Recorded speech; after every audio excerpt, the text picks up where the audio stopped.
The 98th episode of Elysabeth's Whining About Movies, Austin Powers International Man of Mystery, is brought to you by the first annual Intergalactic Imagination Connoisseurs Film Festival. Did you make your movie? There's only a week left. You better get it done. What do you think? Should they get it done? Absolutely. They should? Get it done. Get her done. Get her done. Well, maybe they will. I expect they will. I hope so. Don't you? Make it good. It'll be good. There's a lot of movies that are going to be coming out this week. I'm excited. Yay. Well, Elysabeth, it's episode number 98. Can you believe that? No, I can't. 98 shows. Yep. You know, when we started this show, there was panic at the grocery store because COVID had just started, lockdowns, and there was no toilet paper. Yeah. And we went to the grocery store today. And once again, No toilet paper. there is no toilet paper. I don't know, I don't know what that means from a I philosophical just don't standpoint. understand why people are hoarding toilet paper when the grocery stores will still be open. Yeah, I don't know either. But, that's neither here nor there. We get to talk about Austin Powers International Man of Mystery, a movie that came out 23 years ago, directed by Roach, starring and written by Mike Meyers. Greetings, Imagination Connoisseurs. Once again, it is I, your Duke of Dope Discourse. I used the wrong camera. Your Master of Fun and Wonder. Yeah, you're still looking at it. Your Viceroy of Verisimilitude. And your Sommelier of Cinema, Robert Meyer Burnett. But that's not who you're here to see, is it? I am Elysabeth Gwendolyn Belle. I didn't get to ask you who you were. You didn't get to say, now, who are you? You threw me off with the whole camera I know, thing. I threw myself off. I threw everybody All right, off. you want to ask me? And who might you be? I am Elysabeth Gwendolyn Belle, the ace, the arbiter of cinematic excellence, and the enchantress of entertainment. And it's great to be here, our 98th episode. Can you believe we got to 98 episodes? No, That means our next episode's 99. 99. We got to get some Luftballons. Yeah, we do. And then we're going to do our 100th episode. 100. We're still debating. Don't know what we're going to do. Maybe we should throw it open to the viewers. I think we should. What do the viewers want us to do for our 100th episode? Yeah, what would you like? What Put should it we in watch? the chat. Oh, I'll be looking at the chat. Or put it in the comments section. Yeah. So tonight, Elysabeth, we have a Merlot. We have our first Merlot on the show, I think. We've had Merlots before. I don't think so. Yes, we have. It's not one I usually choose. I know, but we've had Merlots. It's I not don't all think Pinot so. Noir up in the sizzle. Come on now. Mostly. Domaine. Where'd you get this? This is organic? This is also from the package from Thrive Market. From Thrive 6 Market. organic bottles. 6 organic. I love how we're promoting a company that doesn't sponsor our channel, but there you go. There you go. So give me your glass, babe. Let me hit you up. Let me pour it up. Pour it up. Buttercup. All right. There you go. So, the character of Austin Powers was originally created by Mike Meyers for his faux band, Ming T. Oh, I didn't In the know early that. 90s, and Susanna Hoffs, I believe, from the Bangles was in that band. And in this movie, he originally... Oh, is that why he has those little interludes of the band? Yeah, yeah. Oh, I was like, is he trying to mix the Monkees with Well, Austin Powers? I mean, I think with James Bond. there's a lot of influences with Yeah. this movie. I mean, it's swinging London.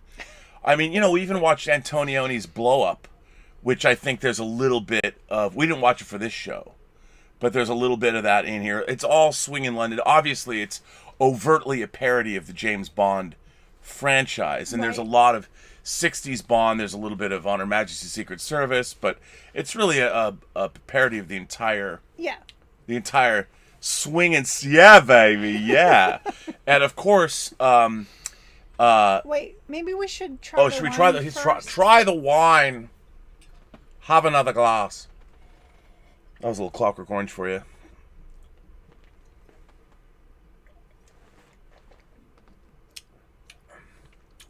It's delightful. Wow. What do you think?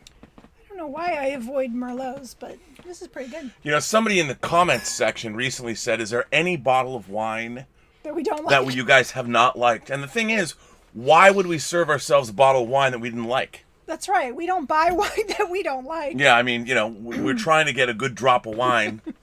Nice drop, fair drop, Anyway, do you know that Jim Carrey was going to play Dr. Evil in this movie? Jim Carrey. Jim Carrey, and they couldn't make it work because of his schedule with Liar.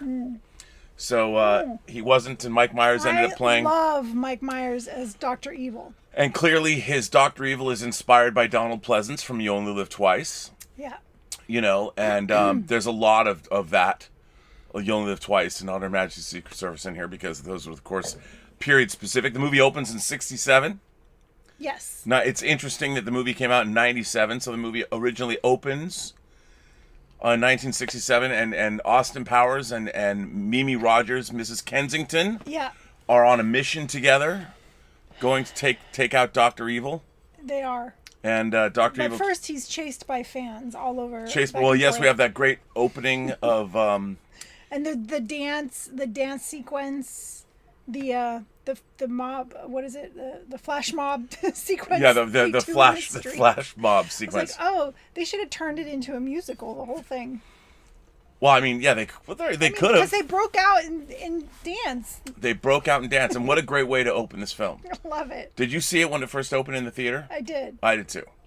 I thought this movie was hilarious. So funny. I love this movie, and I loved, the Bond parodies are they're so good. Like the table scene where you meet Dr. Evil and all of his minions. It's Thunderball. It's the first time you see, Spectre it's great. Yeah, and there's even the cat. Yeah. Oh yeah. Well, yes, Blofeld's cat, Mr. Bigglesworth, who loses his hair. It's so funny. And it's Will. Will. Who plays the guy who gets burned? The comedian. Why am I not? Who gets burned? There's great cameos in this movie. Oh. I have been very badly burned. Will. Yes. Will. What the hell? Will. Why am I drawing a blank on his name? Come on, people. Hang on. How can I? The Anchorman dude. Yes. What's his name? That's Will. Will. I can't believe. Stranger Than Fiction guy. What's his name? Will Ferrell. Will Ferrell. Thank you, Cinema Gulp. How are we so not getting Will Ferrell's name? I don't know. I mean, it's so funny because when you watch it now, you forget. Like, Will Ferrell has done so many movies. Yes. But back then, 23 years ago. Yeah. And that he's. Well, I think that they were all friends from Saturday Night Live. Yeah, but it's great that he was willing to do that because he's almost. You look at him and you're like, is that Will Ferrell? Yeah, I mean, it is really Will Ferrell. Young. And no, it's great. And there's little cameos. Carrie Fisher, obviously. Mm-hmm. There's some great stuff all throughout this movie. But I mean, the plot of it's pretty funny. Yeah. So after this assassination attempt and this opening scene, yes. Dr. Evil is blasted off in his big boy rocket ship, and he's frozen. Cryogenically frozen. And then, of course, Austin Powers agrees. I will be frozen too, in case Dr. Evil is ever revived, and I can come back and take him on. Yep. And of course, that's what happens. It's what happens. And he gets brought into... Yeah, I think it was brilliant that to bring that the 1960s Austin Powers into the 90s. And at the time it was like contemporary. It was like, Oh, yeah. So he brings all of that baggage with him. Well, it's funny. I mean, it comes, it opened 30 years later. So they basically played that real time. Yeah. He jumps forward 30 years, and I mean, I love that about this movie, because this movie exists obviously as a send up, as a parody, but it also exists as a movie unto itself. Yes. So even if you don't know what the references are, like if you had no idea that there were Bond references in here, it still is really funny. It is. Like you totally get what's going on. And the character relationships are, and I think Elysabeth Hurley, who plays the daughter of Mimi Rogers, the new Mrs. Kensington, the young Mrs. Kensington, is great too. She's great in this movie. And Michael York is Basil Exposition, and Logan from another Whining About Movies, Logan from Logan's Run. I mean, all this movie needed was the Zardoz stone head floating through, and it would have been your favorite movie ever. Why didn't they do that? Well, because I mean, I don't think it really would have fit in. And Bond parodies are one thing, but parodies of Zardoz, perhaps that might be a little too much. Could you imagine a parody of Zardoz? Well, I'm sure there's probably a South Park episode or The Simpsons. Somebody's done. You think? I'm sure. I don't think very many people have seen Zardoz. So the real question that I have for you is, we really haven't done a lot of comedies on this show. We've looked at humorous movies like Kind Hearts and Coronets was sort of a black comedy, but this is a straight up comedy, late 90s comedy, Saturday Night Live alumni. Yeah. And you're not a huge comedy movie fan. Well, I the kinds of comedies that I like are Tootsie is one of my favorite movies, and like I've talked about Arthur, the original Arthur, and those movies to me, like, this is a straight up I call it a comedy movie. It's a comedy. Meaning that it's designed to be a parody. It's got one-liners. 30 to 40% of this movie apparently was ad-libbed, so it wasn't scripted. And I think a lot of the great comedy directors or filmmakers allow for that. Yeah. I think improv is a big part of comedy. You don't like when Kubrick made Dr. Strangelove, he's not telling Peter Sellers what to do, or no, Peter, you have to stay on book. When you have great deft comedians, they're sort of allowed to perform. Yeah, that's what you want from them. Like, you're not going to get a comedy genius like a Jim Carrey or a Robin Williams and not let them. Yeah. But you have to know where you're going to allow them to do that. But I mean, I think for comedies, that's why I didn't watch sitcoms very much, because I kind of already know that, okay, this is going to be funny, and I already know that. So, and there's not, in a lot of comedies, there's not so much cinematic language. But I do love comedies that are more story-based, that aren't so much parody. But this, I really love. Yeah, because they're not making fun of James Bond per se. It's like lovingly poking at it. Yeah, well, the difference is it's a parody. Yeah. But it is. Like, they're lovingly, but you have to love the tropes. Yeah. A lot. You do. In order to make fun of the tropes effectively. Yeah, you do.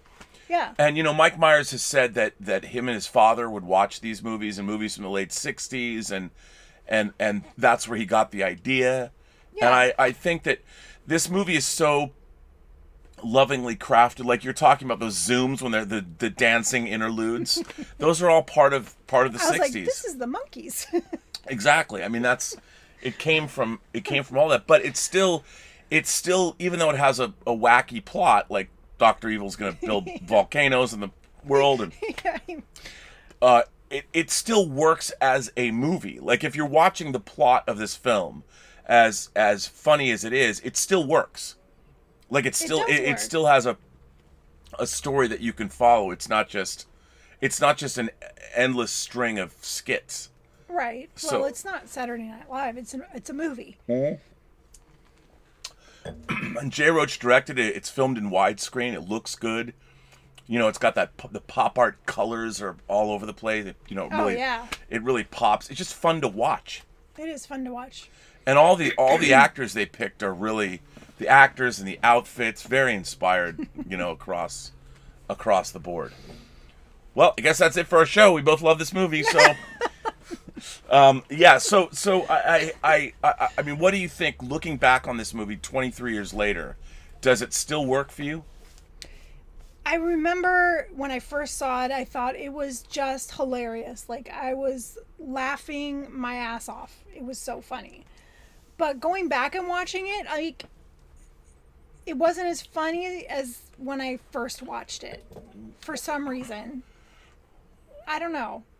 Well, see, I mean, I think the problem with something like this, especially if you lived through this time, so much of this movie became part of the pop culture vernacular, like saying things like, yeah, baby, yeah, Do I make you horny? You know, there's all this stuff that we all repeated, and My middle name is Dangerous. yeah, I mean danger. It's interesting because this movie became sort of a pop culture phenomena. It did. So it expanded way beyond the boundaries of our of the maybe movie. that's it. Like the jokes have been, overused, throughout 30 years. And what's interesting to me, because like the reason I say that I like a movie like Tootsie, those are my favorite kind of comedies, because Tootsie, even though it's a comedy, it's set in the real world, and the situations are real world. The humor is dry. That's why I love Woody Allen's comedies, and I love, and there's a lot more replayability for me personally. Like when I go back and I watch this film, there's not a lot of it that I don't know that Right. Well, this kind of fits in with like the movie Airplane. It's that kind of a parody. And or even like Naked Gun, or it's that, it's not like a Tootsie kind of comedy. No. It's more of a goofy, parody of other things.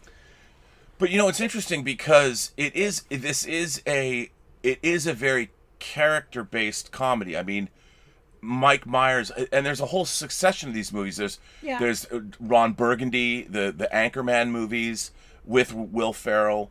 There's Talladega Nights, where they take things, whether it's racing or whether it's real anchormen, and they become parodies and send-ups. But I think that those are different. Yeah, and I don't normally I don't like Will Ferrell movies. I think they're just too gross.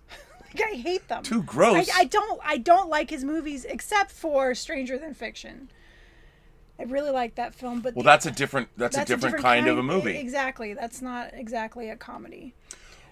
Well, it is. I think it is a certain kind of taste when it comes to these. I really love Austin Powers, but then the movies that are kind of related to that, I don't love. Like I don't love the Jim Carrey movies. I don't like that weird physical comedy. Were you a Three Stooges girl or a Marx Brothers girl growing up? Not really. Yeah, well, I can understand that. Did you like Ace Ventura, Pet Detective? Yeah. So I liked Ace Ventura. I liked The Mask. I really liked, based on a comic book. But I liked Ace Ventura a lot. I liked the Pet Detective one, but some of his other ones are just too physical comedy. Weird. Well, no, it's. If you wanted to start analyzing these kinds of, there's a wide spectrum of of these movies. Like one of my favorite movies when I was younger is the original Animal House. And Animal House, even though people think it's Blutarsky, Hamazit, get it? There's a lot of really sophisticated humor in Animal House. Yeah. Yes. And the ensemble comedy, everybody's. Even though it's funny, you still are creating a reality around this college in 1963, and to me, that was sort of born out of the Harvard Lampoon and the writers for the Harvard Lampoon. It wasn't just. I find Animal House to be more sophisticated, and Animal House is still one of my favorites. Oh no, I love The Truman Show. That's a great movie. But see, The Truman Show that's like a straight up science fiction movie. Yeah. I don't think that the Truman Show is funny, but it's not. It's really interesting because that movie works. It's Jim Carrey almost in a dramatic role, even though it's absurdist. The idea that you're locked in it's pretty much. I wouldn't exactly call it a comedy. It's more of a satire. Right. Well, yeah, but it is comedic, but it's also very poignant. It has a real, I think, a hard-hitting science fiction message about what is reality. Absolutely. And what is fantasy and what does that all mean, even though it's like the movie Her. Her is very comedic, but for me it's one of the best science fiction movies, if not the best. I wouldn't call it comedic. Well, there's a lot of humor in it. There is? Yeah, the relationship that develops. It's not a comedy, but there's comedic elements to it. And I would say The Truman Show, while it is funny, it isn't.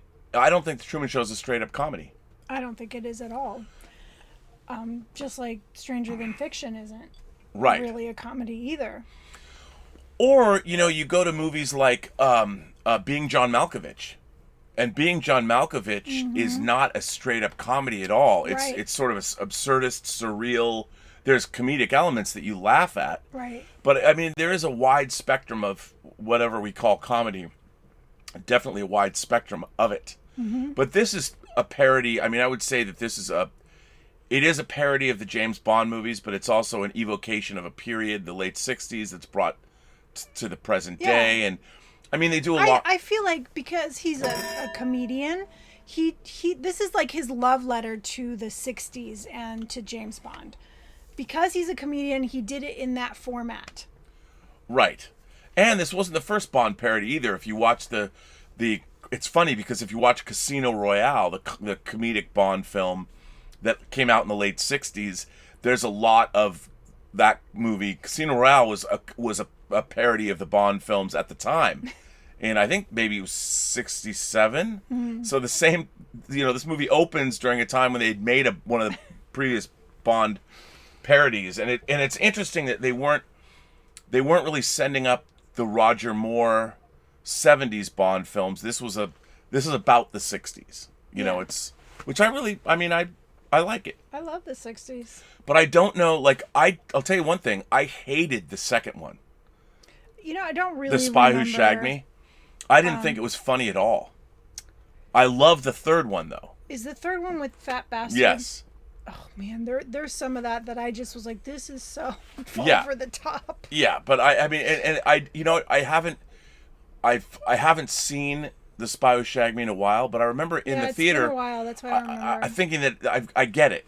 There wasn't anything in it that really blew me away. Yeah. Like when he starts dancing, the opening credit sequence of this film. I was howling. And the music is great. I was howling. George S. Clinton score. I was howling, and I don't know why it was so funny. It was just so unexpected. Yeah. You call the flash mob scene.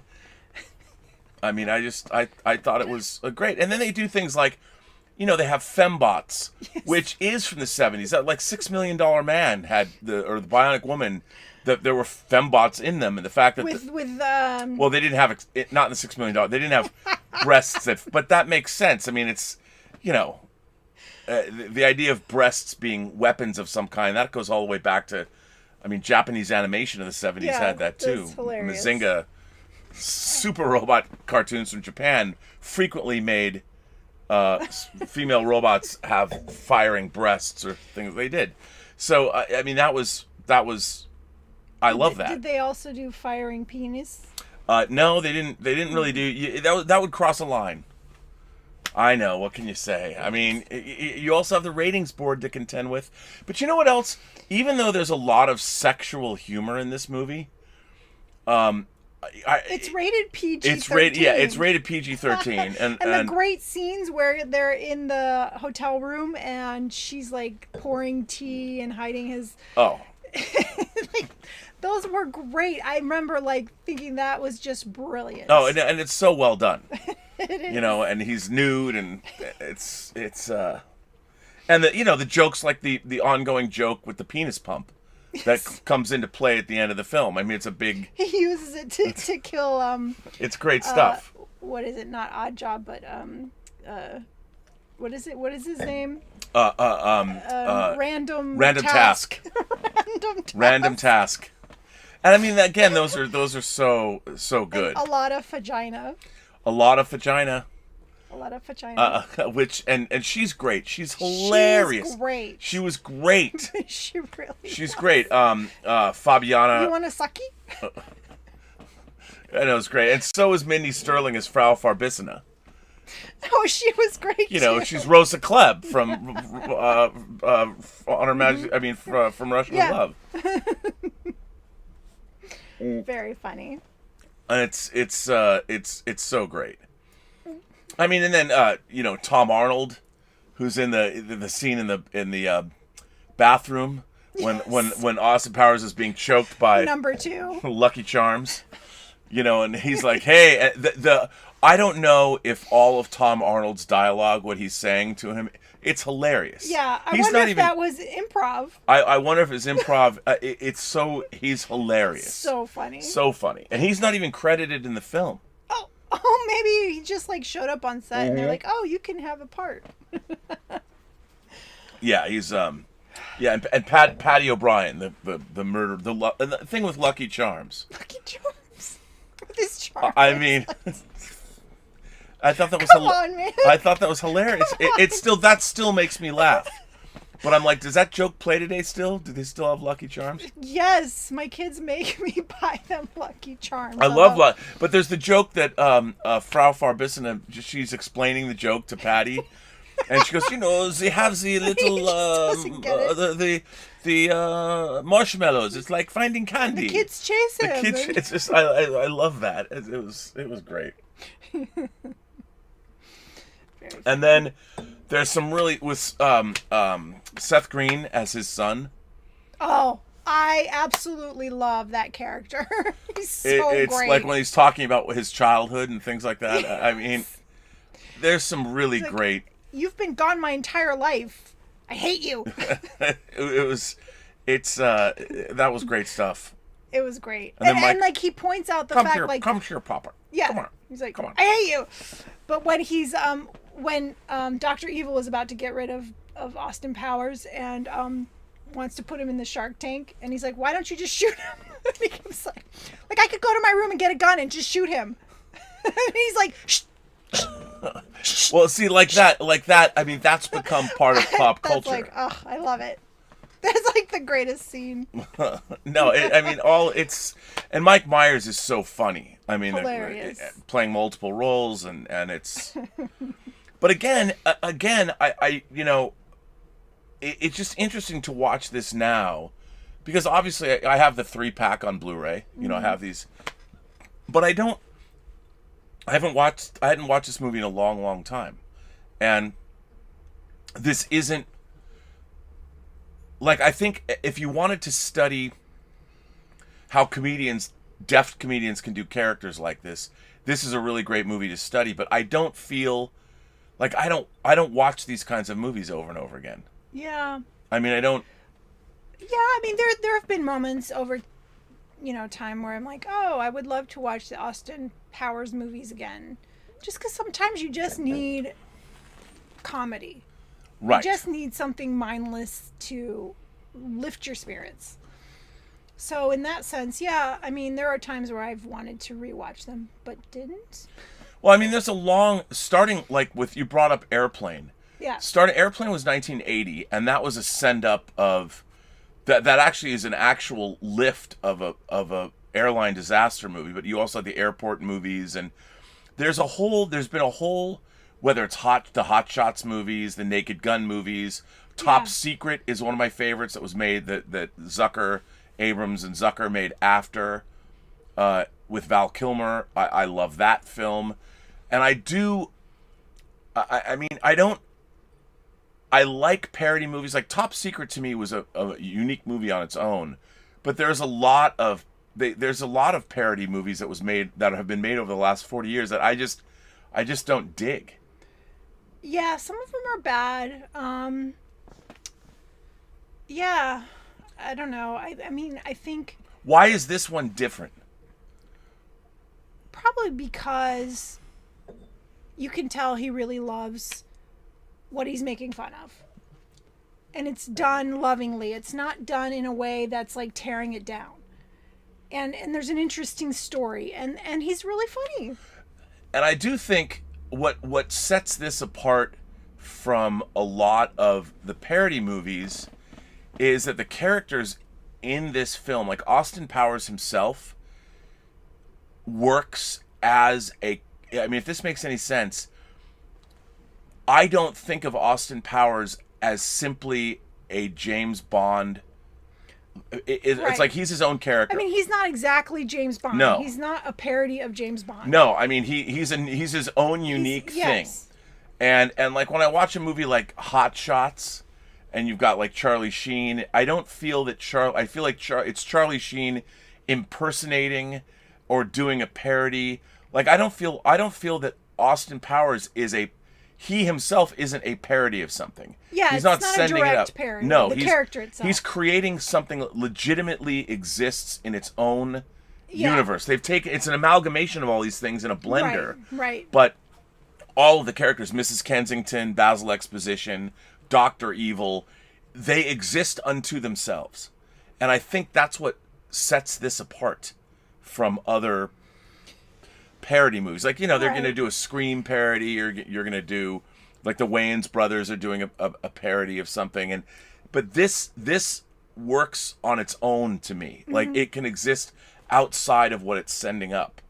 Right, and which I think is that's why a I think huge that distinction. It was so successful. Yeah, I do too. Yeah, because it became its own thing. Mm-hmm.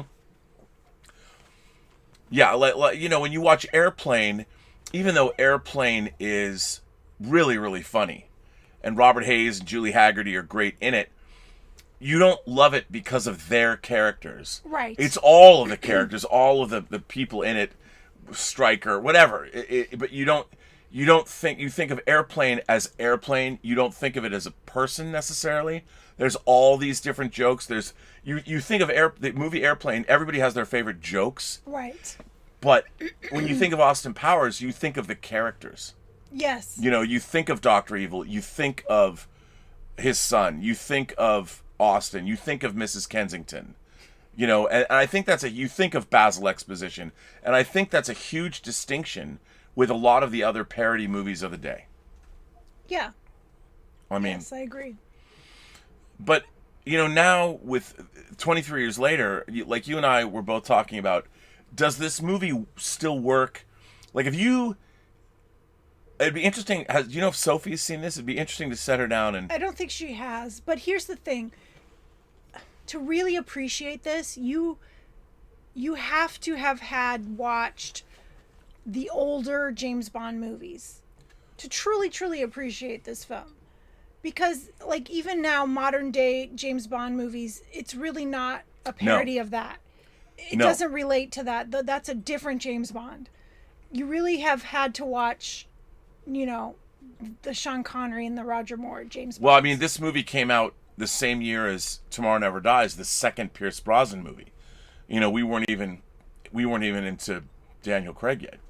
Right. Not for almost another decade. Right. So, yeah, you're right. And this was not a send-up of modern Bond films. This is 60s tropes. Yeah, so I'm wondering if somebody watched this now who had not seen any James Bond, I don't know. I don't know how funny they would find it. Well, would Random Task be funny if you didn't know about Odd Job? You wouldn't even know. Yeah, see? And the idea of the Spectre table when the chairs and Dr. Evil can kill somebody, like all that happened in James Bond movies. And it just wasn't funny. Yeah, and the Shark Tank and all that. I mean, all that was right out of So, I don't know. It's an interesting thing because, and it really depends like where you were in your life when you saw these movies. Like I think you also for this kind of comedy you have to be open to it. You do. There's a lot of people. I remember when Airplane came out. I remember talking to people, the older people. They just didn't think it was that funny. And I'm like, how could you not think Airplane wasn't funny? I mean, Airplane is a delivery system for jokes. There's a joke flying at you every second of that movie. There's no stone is left unturned. And this, you're actually following the plot. There's a lot of jokes in this, but it's not like Airplane. No. I mean, Airplane works on different. Airplane has a little bit more akin to even like Monty Python. There's an absurdist element to it that I think is not in this movie. But yeah, it's. I mean, how do you feel about it now, though? Like we sort of were getting into that. Is it still funny? Does it still work as much, or is it because has its power been diminished? Like when I watched Tootsie, came out in 1982. I never feel that movie has lost anything. Well, why don't we do that as our next film? We could. I mean, we could do that if you want to do that as our next film. I haven't seen it in years. I mean, I just remember little bits and pieces. Well, that would be a good 99th movie. I think so. I mean, I think Tootsie. It was nominated for Best Picture at the Academy Awards, And Yeah, I remember that. it has a humorous central premise where Dustin Hoffman is going to dress up as a woman. Right. And that in itself is always, there's always comedy gold to be mined there, but it's not done, it's done for a practical reason, and it's all situational. It's what happens to his life when he decides to do this. Right. And it's not jokes we per se. shouldn't talk about it now. You're right. If we're gonna do But it. I mean, in terms of comedy, like this film is. I mean, I'm curious. It'd be great to talk to somebody who'd never seen this film, Yeah. who watches it today. Mm-hmm. Because once I don't think they would get it. I don't think. I mean, there'd probably be some parts that would be funny to them, but I don't think. I don't think it would be that funny for them. Yeah, I mean, well, we have a few letters that people wrote in about this movie. Oh, okay. And great. I think they might be good to share. Awesome. Only because I think that it's interesting to hear what other people think. And the first letter, Jason Webster, who's been writes in. Jason Webster says, "Hi, Robert. I hope yourself, Elysabeth, and the extraordinary members of the Post-Geek Singularity are feeling super, having conquered another week and have found terrific ways of relaxing and enjoying the weekend. Let me begin by asking a two-part question. Have you watched The Villainous from 2017? And I have not. And what is your assessment of the film? I did buy it. I have the Blu-ray. It is my favorite action film of all time. I have not watched it. I was grinning like a Cheshire cat when you disclosed that you and Elysabeth would be discussing Austin Powers' International Man of Mystery for Whining About Movies 98. This film is the ultimate parody of the James Bond franchise. Though an affectionate lampoon of the Bond franchise, Meyers goes full throttle like a thoroughbred Mercedes Formula One racing car at the hands of Lewis Hamilton, with enthusiastic and relentless energy from start to finish.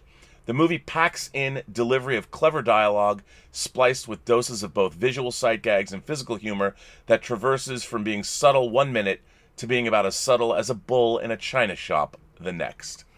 Whether the references to the Bond franchise are numerous, whether it is direct as the look of Dr. Evil exactly resembling Donald Pleasance's Ernst Stavro Blofeld from You Only Live Twice, or as deliciously off-wall and subtle as a smack across the face with a dead-cold fish, such as the Fembot's confrontation or the "henchmen are people too" absurdly wrought reaction to the death of henchman Steve.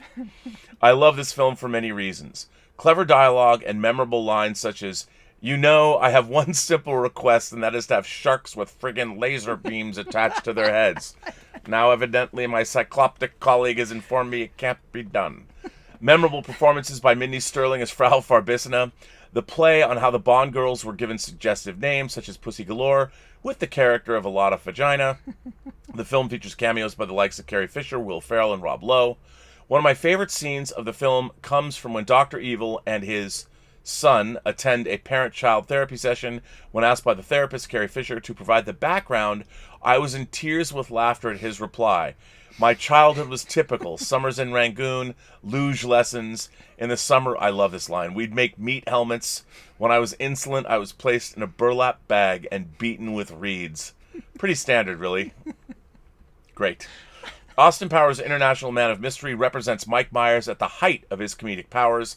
I love the first Wayne's World and the underrated So I Married an Axe Murderer, so I knew what to expect when I caught a session of this gem with my sister at the Birch, Carroll, and Coyle Cinema at Westfield in Dorupoli shopping town one Saturday afternoon.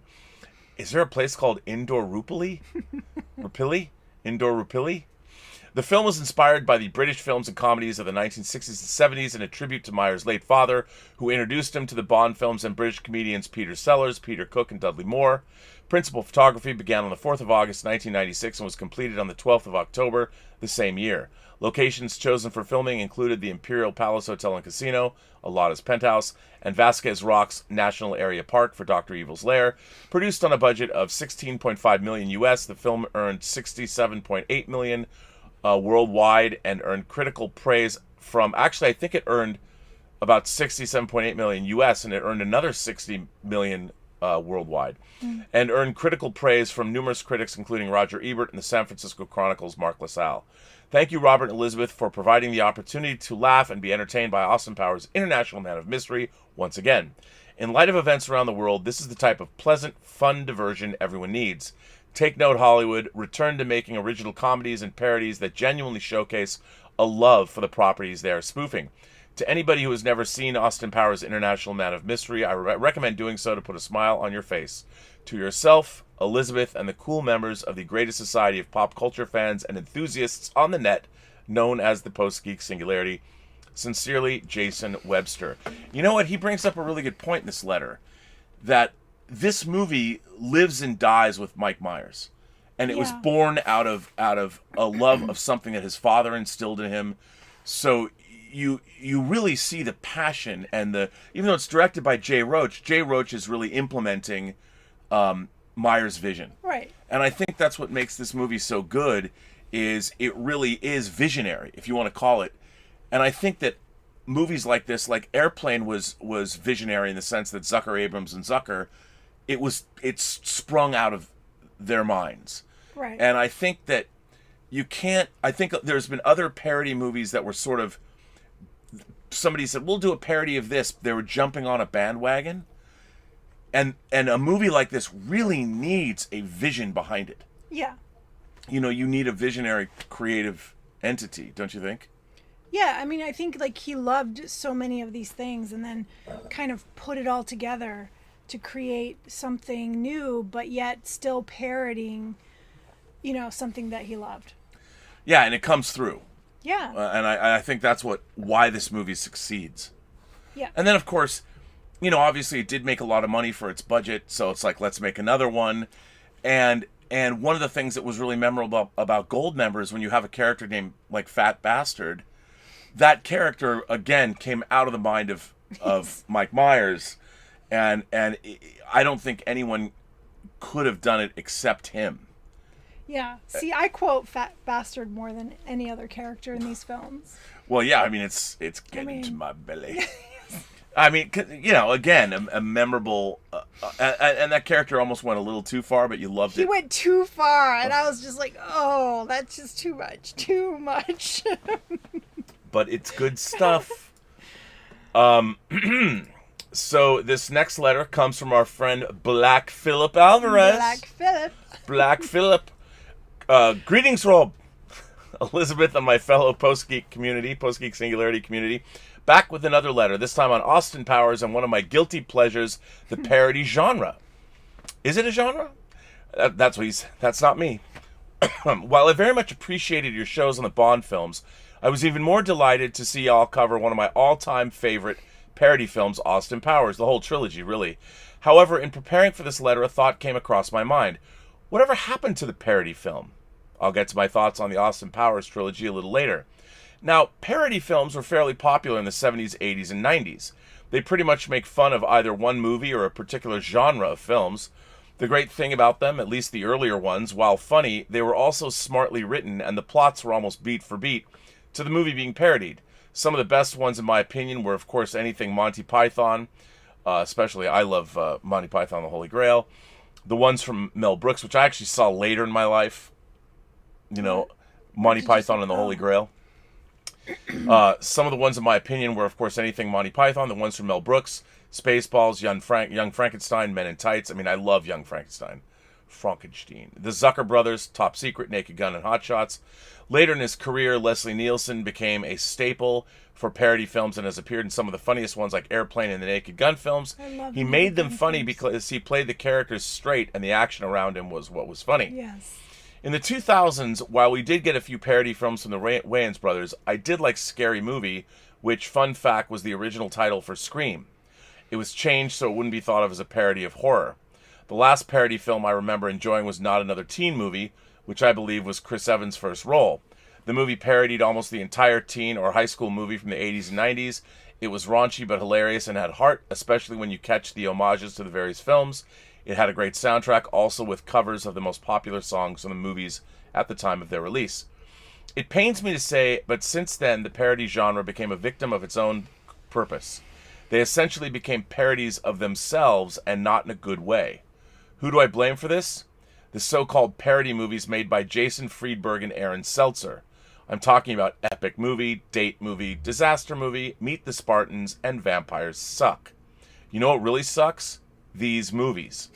Not only were they not funny, but were more mean-spirited and seemed to be cash grabs on what was popular at the time. This is most certainly not how you make a parody film. It truly bums me out these films killed the parody genre. They are the very definition of blasphemy. As Forrest Gump would say, that's all I gotta say about that. On a much lighter note, I would now like to talk about tonight's movie, Austin Powers International Man of Mystery, and its sequels. Now, back in 1997, I was working in the video rental department of a local grocery store. We used to only get about 2 to 3 copies of each current movie. I remember we would always get a request for the movie Austin Powers, and it was always rented out.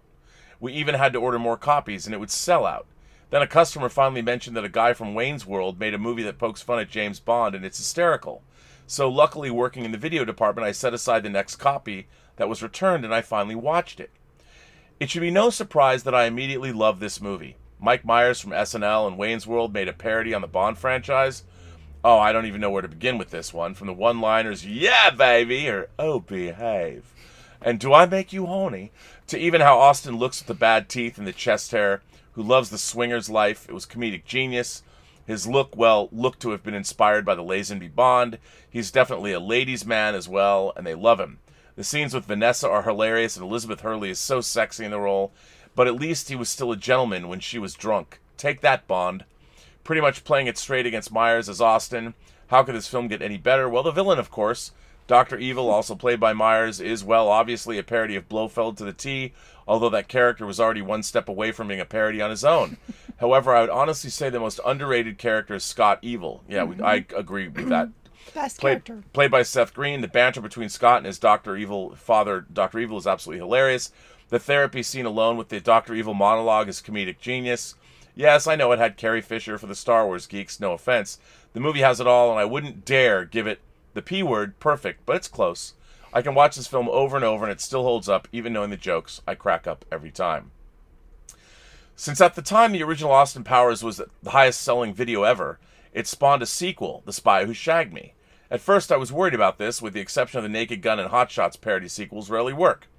Well, let's just say audiences wanted a sequel, since it made more in its opening weekend than the first film did in its entire theatrical run. I saw the movie in theaters also, and this movie is a blast and better than the first. See, maybe I'd have to watch it again. It even has its own plot about Austin needing to find his mojo, which was taken from a new villain named Fat Bastard. It even pokes fun of time travel, complete with a fourth wall break. What an hilarious and even more over-the-top one than Dr. Evil, not to mention the addition of Mini-Me, who is a clone of Dr. Evil. These scenes alone are hilarious. Even more hysterical banter between Scott and his dad. Of course, you can't forget the beautiful Heather Graham playing Felicity Shagwell, and that name, you get where the film's going from there. What I love the most about The Spy Who Shagged Me is while the production value is greater, it doesn't take away from the quality of the original and just runs with it. I love this movie just as much and even wanted them to do another one. Like Bond, just keep it going, right? In 2002, we got the last Austin Powers film, Goldmember. This is actually, to me, the last great parody film. I know it got some criticism for repeating a lot of the same jokes from the previous film, but it still works. What makes it work is the addition of 3 new characters. The always great Michael Caine plays Austin Powers' father, and he's hilarious. Myers plays yet another villain, Goldmember, and yes, he's more over the top. While a great dancer, the guy eats his own peeling skin. The last added character surprised me, Foxy Cleopatra, played by Beyonce. She has great sass and attitude and can hang with Austin. She's essentially another Vanessa who also plays it straight against Austin. Their scenes are great together. The movie has a lot of memorable scenes also. The subtitle scene, Fat Bastard, returns. The mole scene with Fred Savage is hilarious. The prison scene and the cameo from Tom Cruise playing Austin in his own movie version. The twist, spoiler, revealing Austin and Dr. Evil as brothers is fun too. The movie has its flaws, sure, but I still find it to be a hilarious entry and why I consider Austin Powers to be in one of my top 5 trilogies of all time. Wow. In conclusion, well, first, sorry for another long letter. Thank you for featuring Austin Powers on your show, one of my all-time favorite parody films. It was nice to see you all do a comedy. I hope you can do more for future WINEning episodes. Take care and be safe out there. Happy holidays. You know, That was a great letter. that was a great letter. Thank you, Black Phillip Alvarez. You know what that I would. They've talked about making a fourth Austin Powers for a long time. Mm-hmm. It would be great if they did a parody of the Daniel Craig Bond films. Yes. An older Austin Powers is kind of morose, you know, and maybe he's going through some existential crisis of some kind. I mean, that would be great. It could be good. But yeah, I mean, it is the secondary characters, I think, that make these movies great. Like he points out, Michael Caine was great, and but I didn't. See, now I want to go back and watch the other two. Well, I have. Yeah, me too. Yeah. I mean, they're. It's been a long time. They're sitting on the Blu-ray player. Well, we could watch them tonight. We could watch the box set.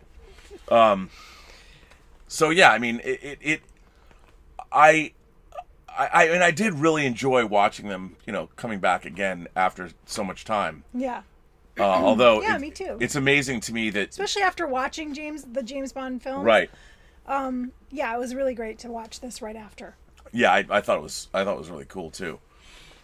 We've got a lot of people who are. Let's see what people have to say to us here. So, Christian Grzuski became a member of the channel. Thank you for that, sir. Anonymous sends in a tip and says, "Cheers, Rob and Liz. I really enjoyed this movie and had not watched it since seeing it at its release, and probably would not have revisited if it was not for your show. Oh. Thanks. By the way, Rob, what is the door on tour? Oh. What is the door on tour tweet about Terra Firma? Well, Terra Firma is an upcoming 2-part episode of Star Trek Discovery. The door on tour tweet. I don't know what that means. I will say this. They certainly fuck with Star Trek canon. Something that the other Star Trek shows have shied away from, other than the animated series and the original. You'll see. Timbula the Spider Monkey sends in a tip and says, "I'm ready to become everyone's public enemy #1. I really dislike these films. I find them painfully unfunny. Sorry, it could be the place I was in when I saw them. I'm not sure. I haven't watched them for years. Maybe I'll like them now." Well, you should revisit it. You should. That's interesting. I wonder why you said they're painfully unfunny. That's interesting. That, you know, I always find that fascinating. You know, again, comedy is a very subjective thing. It really is, because humor is so different for so many people. That's very true. I mean, I have a pretty dark sense of humor. Some people don't. Some people are like, that's offensive. You know, that. S. Beam is here. Hello, sir. Let me tell you a little story about a man named Shh. Even before you start, that was a preemptive Shh. Just know that I have a whole bag of Shh with your name on it. All of these movies were great. Wish there was a fourth. Yeah, I mean, look, with everybody coming back and making the fourth Bourne movie with Matt Damon, you never know. Who knows? Will Mike Meyers come back? I mean, Mike Meyers was great. He played Churchill in Inglourious Bastards. Yeah. And was it Churchill? I think it was Churchill. Or he played a general. He wasn't Churchill. He played a general. Yeah. And then he I forget. Was he Montgomery in Inglourious? And then he came back. He was in Bohemian Rhapsody, playing the head of the record label that releases. He was? Yeah. He was. Yeah. So but he hasn't come back to that. Oh. I'd love to see him come back. Totally. Austin Hernandez, how are you doing, man? I wanted to ask you a question, Robin. Be honest. Do I make you horny? Do I make you randy? Yeah. Laugh out loud. I love the Austin Powers movies. Well, yes. I mean, you do make me horny. Does he make you horny? Yes, absolutely. So, yes. We might have to go visit him and get more toilet paper. That's true. We are down to the last... We're down. Yeah. Throg helped us out. He really did. I mean, if it wasn't for Throg... For months, but even now, recently. Recently. It's like, my God, 5 people living in the house. I know. Yeah, there's a lot of us here. It's tragic. So, yeah, but again, I think that it's interesting, Tim, that you didn't like Austin Powers, that you thought they were painfully unfunny. I mean, you know. Yeah, I mean, this was a long time ago. Maybe if he rewatched them. he might find them funny. Well, I think there's some people that just, like, there's things that I don't, like, people are either Three Stooges people or they're not. Yeah. Like, that physical humor. Yes. Yeah, some of that stuff Hey, Mo! I really don't like the Anchorman movies. I don't like his movies. You don't like Will Ferrell's movies? Will Ferrell movies, I don't like them. None of them? No, except for, like I said, Stranger Than Fiction, which is not even a comedy. Well, okay, but you said you liked that one. I do like that Why? one. Okay, that's a question then. Why don't you like Will Ferrell's comedies? They're just not funny. They're just dumb and silly and slapstickish. What I mean, I really there's a lot of Anchorman and Talladega Nights, The Ballad of Ricky Bobby that I don't know. There's stuff in there that I think is really funny. I mean, and another movie I don't like is Tropic Thunder. Okay, what? How can you not like Tropic Thunder? I do not like that kind of humor. Tropic Thunder's hilarious. It's really not that funny. It really is that funny. No. Now, why didn't you like Tropic Thunder? I just I don't know. There's just something about the humor in it I just don't like. I do like, though, his Meet the Fockers movies. I think those are hilarious. Well, again, but I think the Meet the Fockers movies they're like legitimate, meeting your future in-laws and trying to make nice with your father-in-law. It's interesting because those movies are, I mean, a lot of the Will Ferrell movies are making fun of a profession, and whereas Meet the Fockers is more of a situational thing that I think everybody can relate to. It's more like a real life kind of experience. Huggy says, I got heaps. You got my number and Addie, so just hit me up. And I shaved so I don't look homeless anymore. I've got the video too of I've never posted. Maybe I'll finally. I remember I made a video when we went down to the first time. It was like months ago. I know, but it would be interesting to revisit and then put these together, like March 2020, December 2020. Black Philip Alvarez says, thanks for reading my letter. I wrote it in 2 hours. And as a non-Bond fan, that's why I love these films. Love you guys. And oh my God, your art is amazing, Elysabeth. Oh, well, thank you, Philip. Yeah, that's pretty fun. I guess somebody was looking at my Instagram. Well, why don't you tell people about your Instagram? My Instagram is EGBelle, BELLE. And why is there art on your Instagram? That's where I post my art. Well, why are you doing art? Because I'm in school right now. And where are you in school? I've done art my entire life, but... Yeah, I mean, you're a fine artist. You're a painter. Yes, I paint very large paintings. You've been they've been filling up the house. I know. I'm like, where am I going to put these? They're going to fill and didn't you just sell a painting? I just sold a painting. I did. A portrait of Zoe. For some good money. Yeah, it's gonna help pay my tuition. Which I mean, that's the way it should be. That's fantastic. Yeah. So everybody should look at your Instagram. Sure. So you're not just the arbiter of cinematic excellence or the enchantress of entertainment. You need a nickname about like you're the art. What are you? I'm not gonna come up with my own name. Okay, well somebody's got to come up with. Well, after looking at your Instagram, maybe they'll come up with a name. Maybe. People have hung a lot of names on me. They have. You need a third nickname. Yeah. Will I be able to remember all three names? I'll remind you. Somebody will do artwork of you. Oh yeah, that would be cool. Yeah, but I want to get back to this whole thing about like you don't. It's like with Tim saying he didn't like these movies, he found them unfunny. Yeah. And you find the Will Ferrell movies. Yeah, I mean it's all a matter of taste. Everyone's telling me they love Tropic Thunder. Come on. Maybe it's because when I saw it, my ex-husband loved it so much. So, and at the time, things were not so great, and so maybe that's why I hate it, because I hate him. Don't mince words, Elysabeth. What do you really think? I don't know. I tried to watch it again, and I still was like, "Oh, this is just." Even Tom Cruise is Les Grossman. I don't know. I just don't. I mean, and the thing about Tropic Thunder to me is, I think the whole thing is funny, but it's also, a very biting satire of Hollywood itself. Right. Again, there's a lot of reality in there, and I mean, there are things like when Steve Coogan is the director of the movie gets blown up. Yeah. I couldn't stop laughing when I saw them in theater. I don't know. I just didn't love it. And you know the other one where he's the fashion model? I hate that one too. Come on. I really... You don't like Zoolander? I don't like Zoolander. You don't like Blue Steel? I don't like it. It is, and Will Ferrell plays, of course, Mugatu, one of the great Star Trek references in any movie. I don't know. I don't like How those can you films. not like Zoolander? No.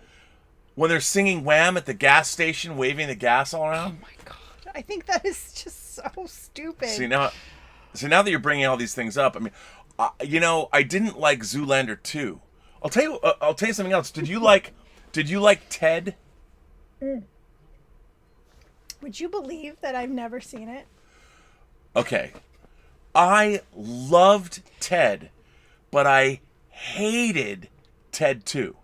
Okay, but I haven't seen either one. I was so excited. I love Ted so much. And when I saw Ted 2, I'm like, how do you utterly fail in doing what you did in Ted 1 in Ted 2? Well, that's not unusual that the second one could be terrible. But you know what I realized? I think for me, as a, I've only made one movie in my life, and it's supposed to be a comedy. That's why that's why it's so funny when people go, "You don't like comedies, Rob." I'm like, well, You don't. Yeah. Well, see, I love sitcoms. Like, I just finished Schitt's Creek. I watched all 6 seasons. You binged it hard. I binged it hard, man. Absolutely love that show. But you know what was interesting about? But see, you won't watch sitcoms like that. Well, I mean, yeah. I mean, but I'm gonna tell you something about Ted that I think says a lot, at least for me, in comedy. So the premise of Ted is that a teddy bear comes to life and is alive. Well, to me, once you're asked to believe that, right? But the movie after that seemed realistic. Like, the fact that Ted is alive, if that were to have really happened, the movie could have unfolded. Like, I believed it. What they did in Ted 2 was it became absurdist. It's already absurd with the teddy bear, but they played it straight with Ted himself. In Ted 2, suddenly they're doing all of these things that are no longer anchored as much to the real world. And what I loved about it was that once Ted comes to life, people just accept it. And then in Ted 2, he's like a superhero. And so, if this makes any sense, as the viceroy of verisimilitude, I believed in the verisimilitude of Ted 1. I hate it. It didn't work at all. They destroyed that verisimilitude in Ted 2. Mm-hmm. And I'll tell you something. I only got halfway through Ted 2. I bought the Blu-ray. I was excited. I didn't see it in the theater. I came home. I hated it so much. I turned off the movie and I threw the disc away. Oh, wow. I was really angry. It made me, I'm like, how do you not know how well your first movie worked? I love the first one. And then seeing this film, it was like, to me, it was like, in a way, I really hate Ghostbusters 2. Now, Ghostbusters 2, to me, I don't even remember it's not that it's bad, but it's just, it does not, it's like everybody knows I guess they know, well, we're making a Ghostbusters sequel. And I felt when the first movie, the first Ghostbusters, I love, but it works because the main characters, even though they're funny guys, the situation is playing out, there's a real threat. And these guys have to sort of, whereas in Ghostbusters 2, it was kind of the same thing. They gave up the ghost. And it didn't really work for me. Tim, the Spider Monkey, says, I think I disliked Austin Powers for the same reason why Elysabeth disliked Tropic Thunder. Bad relationship with someone who loved it. For the record, I'm a huge fan of the Three Stooges, but I always preferred the Marx Brothers or Abbott and Costello. Yeah, because to me, I agree with you. I like Marx Brothers and Abbott and Costello because, like, even when you see Abbott and Costello meet, like, Frankenstein, they're funny, but they're playing the meeting of Frankenstein like that's the way it would happen with Abbott and Costello. Like, it works. Like, it's a bizarre thing. I don't quite know how to explain it. Well, I didn't really watch that. I know I watched a few when I was younger, the Three Stooges, and didn't like it. So I don't think I ever watched Abbott and Costello, so I don't know. Well, I've got, Abbott and Costello Meet the Wolfman. They met the Universal monsters, and they're funny. They work, but yeah. So, well, we're over time. Oh. We are over time. Amazing. So we've got, I can't believe we got our 99th show, and we're going to do Tootsie. Okay. And what are we going to do for the 100th? What are we going to do for the 100th people. show? I don't know. What should we do for the 100th? I don't know what we should do for the 100th. I mean, we've got time. Our 100th show would be Thursday night. Yeah.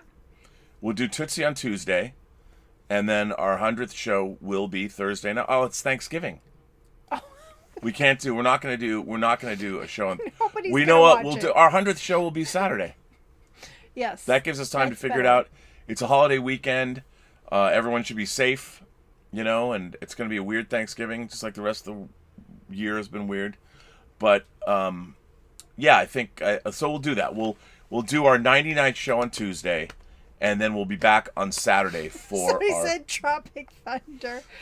Oh, free enterprise for the 100th. Could you talk about your own film? I don't know how I feel about talking about your film, even though I love it. I don't know about that. I that would be weird. That would be weird, but maybe. Is that too self-serving? Well, no. I mean, you'd have to interview me. I would. I mean, maybe, you know what? I wouldn't be adverse to doing. Oh, yeah. Dr. Sleep. We had said this. The Shining and Dr. Sleep. That's true. That's true. See, lots of people are saying free enterprise. I mean, I think that I would have to, if we did Free Enterprise, I would have to have someone else on it as well. Like, you could both grill me. Because it would be hard to do. Who? I don't know. I mean, I mean, you could do it yourself, too, but I think it would be. Get Bill on. Yeah. Bill, hey, what's up? You want to come on and talk about Free Enterprise on our show? Why not? He'd be like, sure, how much you going to pay me? What Rob, Send what's you up? toilet paper. Yeah, no, I don't know about that. I mean, that might be too. I would just kind of feel that was self-serving. It's my show. It is your show. I mean, Get the shot. yeah, get the shot. I don't have enough super chats for that. Although we'd get a lot of super chats if he came on. Right? I don't know, man. I don't know. How do you get a hold of him? How do I? He well, blocked you on Twitter. Well, his social media team did, which I don't know why. Maybe it was the Axonar thing. I don't know.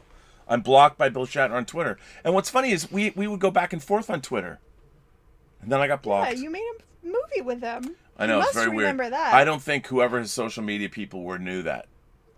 Dicks. Well, what can you do? Maybe I'll tweet to him. I could probably get Rafer to come on. True. The guy who played me in the movie. I don't know about that. I mean, that's up to you. We don't have to decide now. No. I will tell you what we're going to do on Tuesday, December 7th, though. We're What? doing Star Trek the Motion Picture. We already did it. We haven't done Star Trek the Motion Picture. I'm pretty sure we we've did. done Generations. Yeah, but we also did the motion picture. Did we? Yes, we did. I don't think we did. Yes, we did. Wow, I don't remember. I'd have to go back and look. Go back and look. I think we did it. I don't know. Did we do it, you guys? I don't think so. Get Eric McCormack. Yeah. Yeah. The Hills Run Red and Free Enterprise. Yeah, I don't know. I don't know. I'd have to think about that. I mean, we could do that if you wanted to. Tim Meyers. Rob, ask me. I'll come on. I just think that, yeah, Rob is correct. Sorry, we didn't. We haven't done it. We have not done Star Trek the Motion Picture.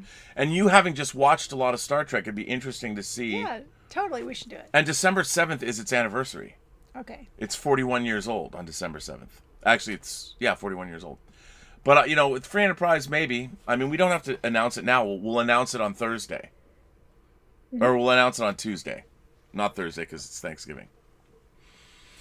Claudius is here. Dr. Sleep in The Shining, says Claudius. I mean, we could do that, too. I mean, we could, but then... we could. That could be kind of fun. That would be fun. I mean, I like that idea. I love those films. The only problem with Dr. Sleep and The Shining is if it was made by the same filmmaker. I mean, it's made by different filmmakers, and I think the problem with Dr. Sleep, to me, we both love that movie. Yeah. I really like Dr. Sleep a lot, but the problem is the Dr. Sleep is a sequel to both the book and the movie. And Stephen King doesn't like the original, doesn't like Kubrick's. I don't know. We could do that. I don't know. Again, it's up to you guys. Philip Alvarez says, finally saw The Hills Run Red. Great concept and gore and tatas. That's all I got to say about that. Well, thank you for that, Black Philip Alvarez. What did you think of The Hills Run Red? You saw it recently. Seriously? Yeah, what was your take on it?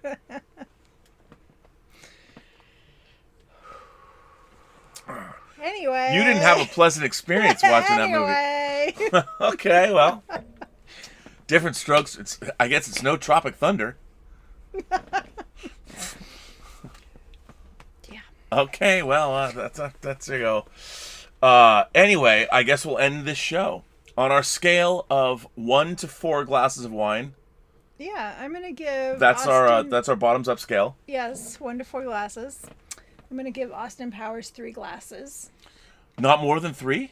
You think I should give it more than 3? I don't. I don't think. 3.5? No, you have to give it. You can't just say you can't give somebody half a glass because I asked. I was just making sure. Yeah, but you're right. It should have more than 3. No, 3.5. I was gonna give it 3. Oh, you wanted me to give it more than you? Well, no. I mean, it was when you said 3. I just thought it was. I thought you liked it more than that. I want to give it 3 glasses. Don't bully me. I'm not bullying you, but I'm saying okay. Then I too think. I just don't think it's. It's funny, but it's. Yes, yeah, I think it's funny. It's not 3 a 4. glasses. It's a great score. It's a great score. It's 75%. Yeah, that's a good score. That's a C. Okay, don't do percentage-wise. Okay. No, I think 3 glasses of wine is respectable. I think that's good. If we're going to give it letter grades, I would give it a B. So then you'd give it 3.5 or 3.5.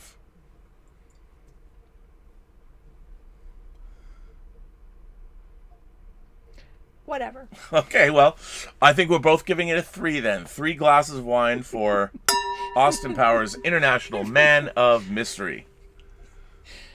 All right, well, listen. I want to thank everybody here. I want to thank our moderating staff. I want to thank Mike Bodden, Greg Smith, the Richard, for doing everything they do. MC Blackcap is here. Joshua Levesque is here. Bunyan Snipe is here from the UK. Hello. And thank you for all being here. That is great. I love everything you do. You can always find the Richard and other people over the Post-Geek Singularity or the Whining About Movies Facebook pages. And that's always great. And I want to remind everybody, we have our new show. I have my show with Dieter Bastian, Let's Get Physical Media. Episode 2 has dropped. We have recorded episode 3 for the coming week. I will try and have that out before Thanksgiving. Maybe I can get it done by Tuesday. I don't know.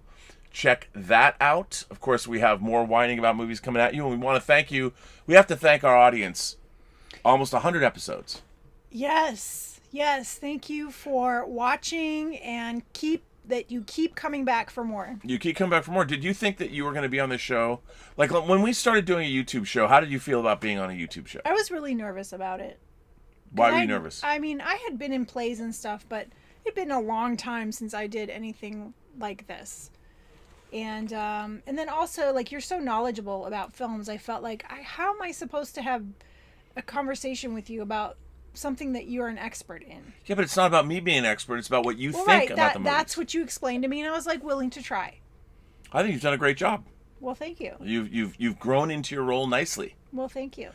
And it's funny when you like, I just am like, hey, come do a YouTube show. I never really think, like Dieter Bastian said to me the other day, he's like, Rob, it's so weird that we're doing a YouTube show. Like, I mean, I met him via the channel and said, hey, let's do a show. And suddenly we're doing a show. I'm doing a show with a guy in Europe. And of course, as we do our prisoner show, and I'd met him, and he's like, let's do a prisoner show. I'm like, okay.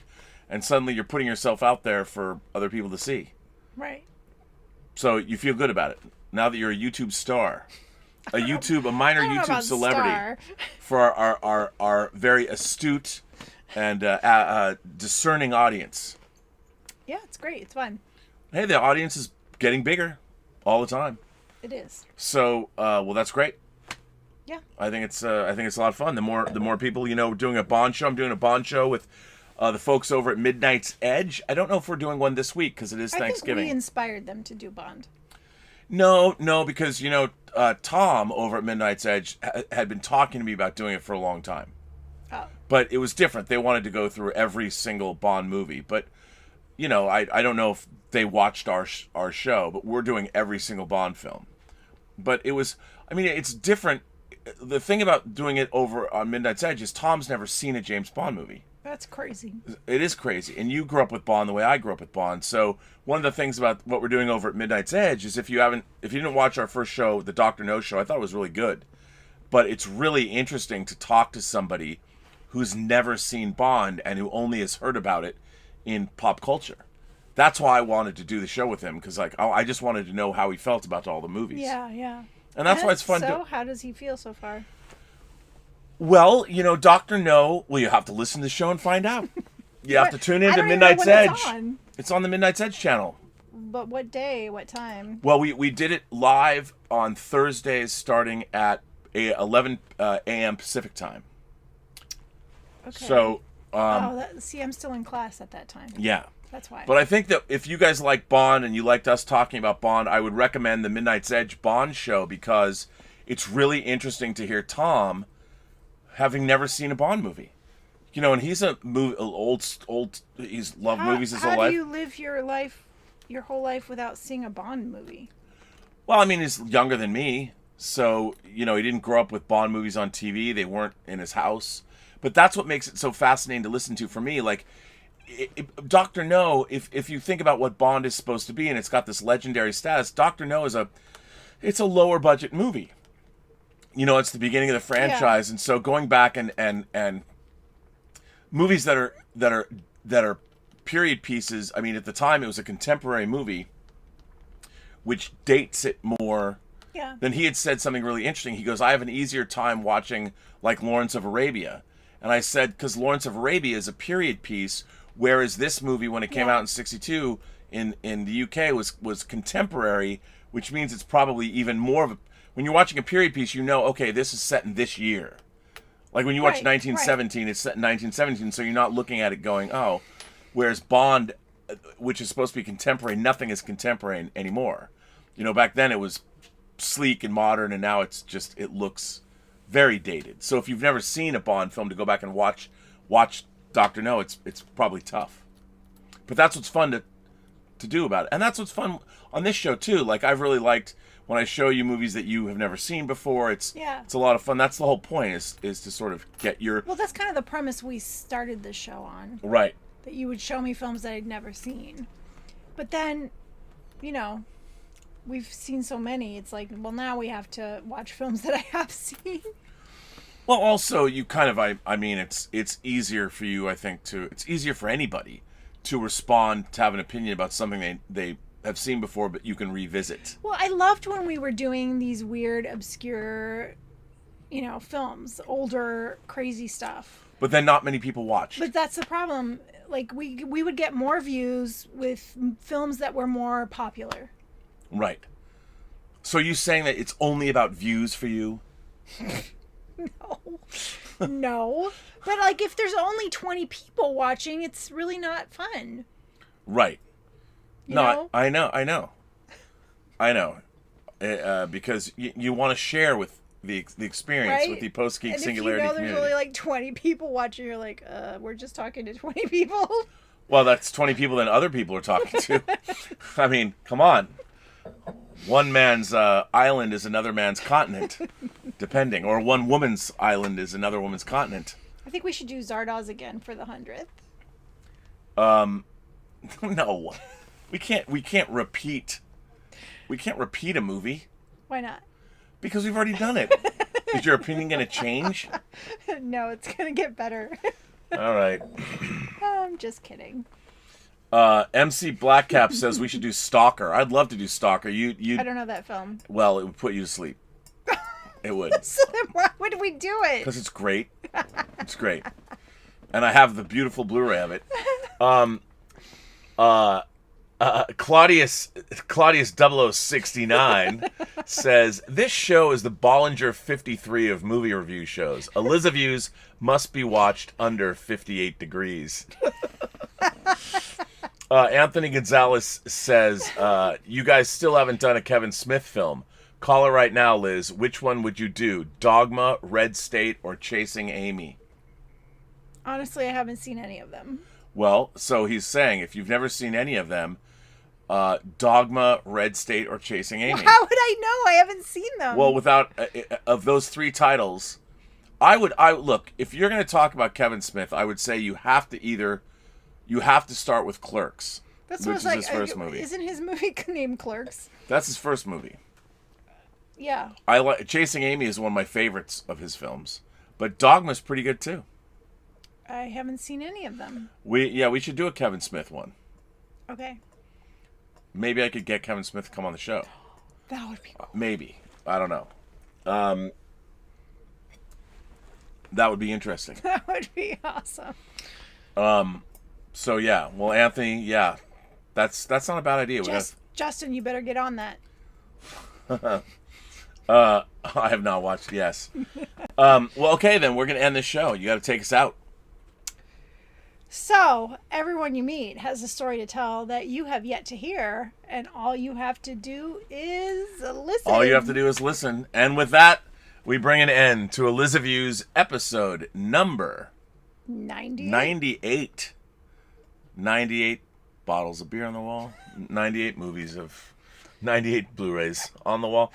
Warren Wright comes in and says, "Can you send some love to my Can you send some love to my wife Lorraine Wright on her 16th surgiversary? Oh. Spinal cord tumor surgery." Wow. She quotes Austin Powers, "Shh, shh," to me all the time.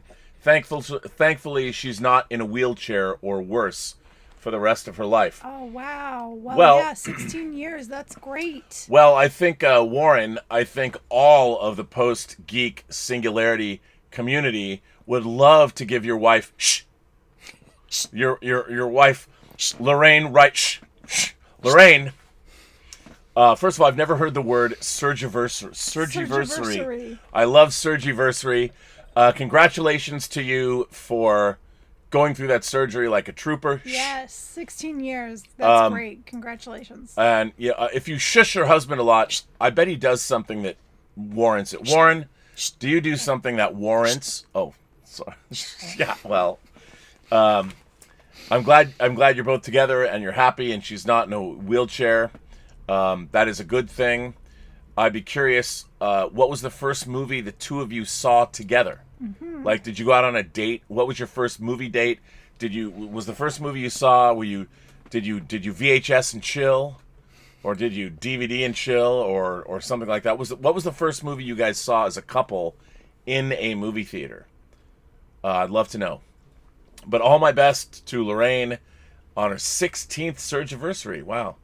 What was the first film we saw together? Ooh, I don't know. Now that I'm thinking, let me think. What was the first? I don't know. Do you? I don't know. I don't know what the first movie we saw together was. Shit. What came out in 2015? I mean, I used to bring stacks of movies over to your house. Yeah, I know. But what was the first one we went to the theater? It would have been probably in August of 2015. Yeah. Probably a big movie at the ArcLight. Mm-hmm. Have to look and find out. Philip Alvarez says, "I most certainly encourage the more obscure films for the show. That's the appeal. That's the appeal to me, at least. I think we should start changing it up. You know, I think we've done a lot of populist movies. Yeah. I think we should go back to where we did. We've done Amelie. Yeah, we did Amelie. That's my favorite. Body melt. We have to do body melt. Not for the 100th. No. But the thing about body melt is people can't see body melt. It's really hard to see. Oh, it's not streaming anywhere? I don't think so. But because the company that put it out, Zoom party. Vinegar Syndrome. Yeah, that would be. I could rip it. I'd feel bad though. No, you could just play it and in the Zoom party. Yeah. Plus that new Blu-ray is beautiful. Body melt. That you still give me a hard time. It's 5 years later, you still give me a hard time about body melt. Well, anyway, are you gonna cut my hair like the Simon Le Bon Wild Boys video or what? Sure, honey. Come on, I want to go for the 80s. That's why I'm growing it out. The Wild Boys are calling. Candida is hip. Hola, friends. I loved your La Dolce Vita show. Waiting for the next Sophia Loren movie or Out of Africa. We should do Out of Africa with them for the 100th. That's what we should do? Why not? I don't have Out of Africa. For shame. I know. I can get it. Well, I think it's a good idea. I don't know if I can get... Well, maybe I can get it by then. I don't know. Okay, well, maybe not for the 100th, but you better order it, because... I think, if we do English patient. If we're gonna do if we're gonna do Out of Africa, we should do that for Valentine's Day. Okay, that's a good Valentine's Day. We should do it with Claude and Candida for Valentine's Day. That'll be our Valentine's Day show. I know that's 2.5 months from now, but still. It's gonna go quickly. All the days are blurring together anyway. Yeah, so that's what we'll do. We'll do it as long as it's up. We'll do Out of Africa with Claude and Candida, and by then I'll have more cameras and more equipment. And, you think? Yeah. So it'll be easier to do. I mean, I got to get you your own microphone. I got to get more stuff. It's true. Christmas is coming. Anyway, we got to go. We got to go. We got to go. It's 9:00. It is 9:00. All right, everyone. Well, thanks for being here. Yeah. Have a better Tootsie night. on Tuesday. Have a butter knife. Yes. All right. Well, thank you, everybody. And once again, I want to shout out to Lorraine Wright on her 16th anniversary of her surgery-versary. Does that mean her tumor can drive? 16? Oh. I don't know, bad joke. No, that thing's been gone for been 16 gone. years. Well, that's good. It's good. Anyway, have a good night, everyone. Bye. I'll be on the John Campea show tomorrow and back on Robservations tomorrow. So join me there.